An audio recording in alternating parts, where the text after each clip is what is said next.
There's a renewed push to improve public transit along Boston's Blue Hill Ave corridor. The stretch connects the neighborhoods of Roxbury, Dorchester, and Mattapan. The area sees some of the MBTA's highest bus ridership, but does not offer rail service. Some city leaders are pushing to change that with short-term and long-term plans. Joining me now is Boston City Councilor Brian Worrell. Thank you so much for joining us. Oh, thanks for having me. Excited to talk with you about that. I know you represent District 4, which includes Mattapan, Dorchester, parts of Jamaica Plain, and Roslindale. I want to talk with you here because you say that current public transit offerings along the corridor fall short. What transportation obstacles do people currently face in that corridor? Right. So Councilor Culpepper and I was taking a look at the subway map and saw a major gap in this network, and that gap ran through Roxbury, Dorchester, and Mattapan. And that was the connectedness to the MBTA or the subway network.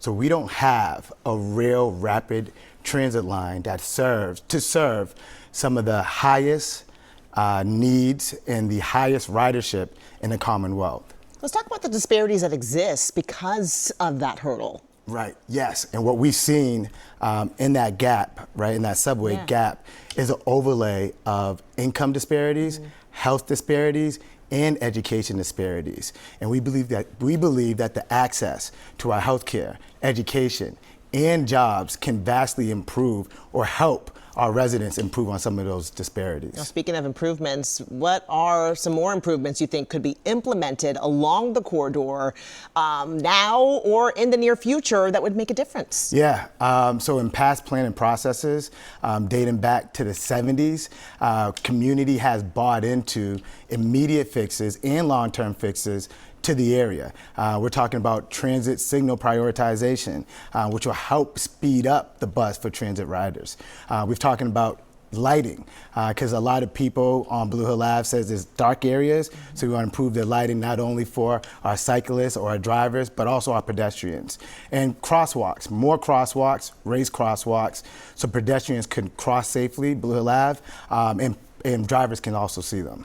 Why do you think a center-running bus lane is not the right solution? So we've heard time and time again, every time the center-running bus lane proposal has been brought to community, they have said no. And we believe that a good transit plan has community buy-in.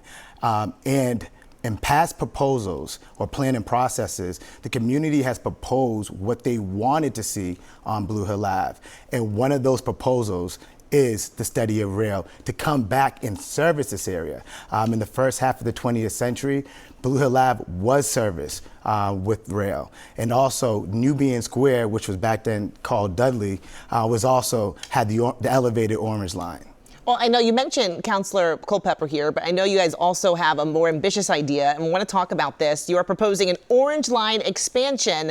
We know the hope is to bring rail service to communities from Nubian Square to Mattapan Square. How would this be a game changer for folks in the area? Yes, it's a one-ride stop downtown. It's connectedness to the rest of the city. And it's also making our community feel like the destination that it is. We're talking about, we have so many gems in that part of town. Our golf course, Sportsman's Tennis Center, Franklin Park Zoo, the 130 businesses on Blue Hill Ave.